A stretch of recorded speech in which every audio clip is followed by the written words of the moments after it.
Beth Kelley, Paleface Whiz, better known as Junior, and I won the para ringing class, level 5. Way to go. Thank you. So why do you think para reining is important to the industry and also riders like yourself? Well, it's because there's a lot of people who, like me, who are marginal. They can't go full out with the non-pro, but they still can ride. They still can compete. You know, just because my body's weak doesn't mean my will to win is. I mean, I really Amen, want to win. sister.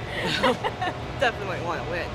So I love the fact that NRHA has para ringing classes so that we all can participate, no matter if we can do a regular pattern, which is what level 5 does, or if you have to do a modified pattern, which is like the other levels.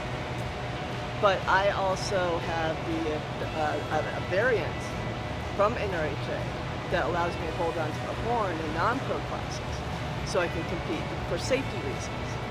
Because with this bum leg, sometimes it gives out on me on the stops and on the lead changes. So if I'm holding onto the horn, I can still push it without having to worry about falling. You know, because my horse, he's so good that if I'm on a rundown and I'm not holding onto the horn and steady, if he feels me just a little bit off, he will stop. I mean, he will just slow down and just trickle to a stop. He will not let me fall. What a treasure. He's great. Tell us more about him. Junior and I started a year ago together. Actually, about this time, a year ago. Jared Leclerc found him for me. I had a cycle mare that I was trying to ride, and Jared kept trying to get me off of her, and finally he convinced me to try Junior. I tried him, fell in love with him. I was like, okay, cycle mare's gone. You know, put her out the grade. So, and then Junior is he's a pale-faced done it, and he is deaf. So, but no, it's nothing to do with para. Paras don't have to have a para horse. Junior he's a dork. He is an absolute dork, but he is so lovable, and he's so in tune with me. And I don't know if that has to do with his deafness or if that's just him or what, but I have to be very careful when I ride him, because if I think lead change, he will change.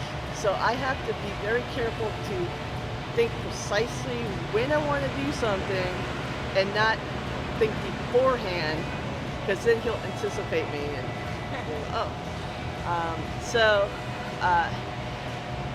he always tries. He always tries. He gives me everything he's got all the time, 100%.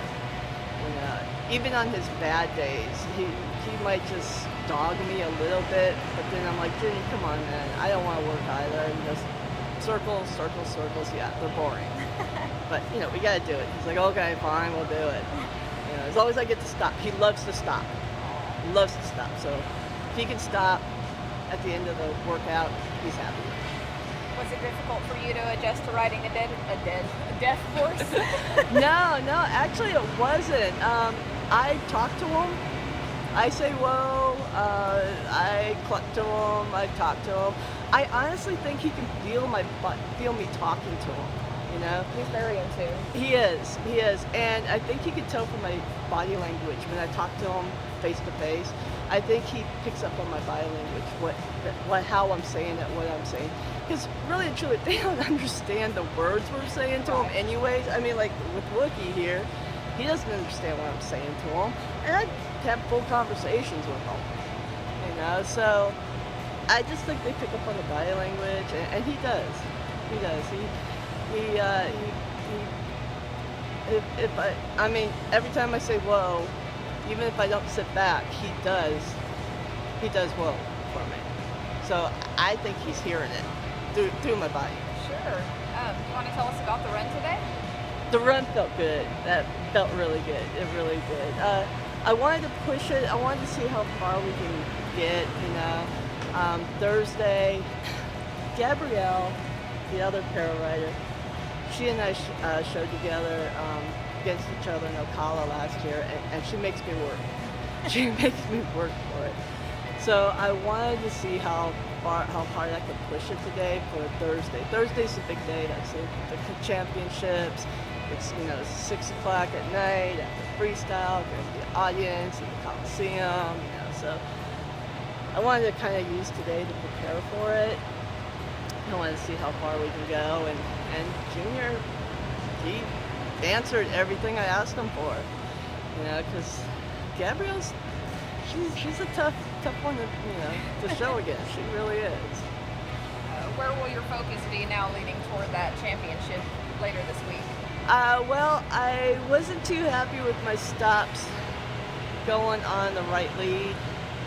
I have a little problem with my balance on that one, so I want to work on those. My spins, I don't think they didn't feel as sharp as they could have been. And my rollbacks, I really want to work on my rollbacks. They weren't as sharp as I like. So, but other than that, I'm pretty happy with what Junior did. That's great. Who do you want to thank for helping you get here? Oh, Jared Leclerc. I am telling you, he is a godsend. I mean, every time this bum leg comes up, because we get things, I'll be riding and this leg suddenly gets a life of its own. Sometimes it works, sometimes it doesn't. I think I'm kicking, it doesn't. I think I'm holding it still and it's kicking away, So he's always coming up with ways to okay, well, let's try this and work around it. Let's try this and work around it. Let's try this. So we're always coming up with, adjusting for it, because unfortunately my condition is chronic and it's deteriorating. So it changes constantly. It's not like this is it, we can always do this. So we've always got to be a little creative, and he's always coming up with that. And his crew, Team Leclerc, Gloria and Sam and Caitlin, and everybody back home, Morgan, all those girls, they take such good care of us and our horses. They're just, without them, we cannot do this. We cannot do this. Sounds like a great group. I heard you give a little advice earlier. Would you mind repeating what your advice would be to somebody else? My advice to everybody is, if you want to do anything, go for it. I tell all the kids, if it doesn't hurt anybody and it's not illegal, go for it. Do it. What's the worst that could happen? You screw up. If you screw up, too bad. You try again. Just go for it.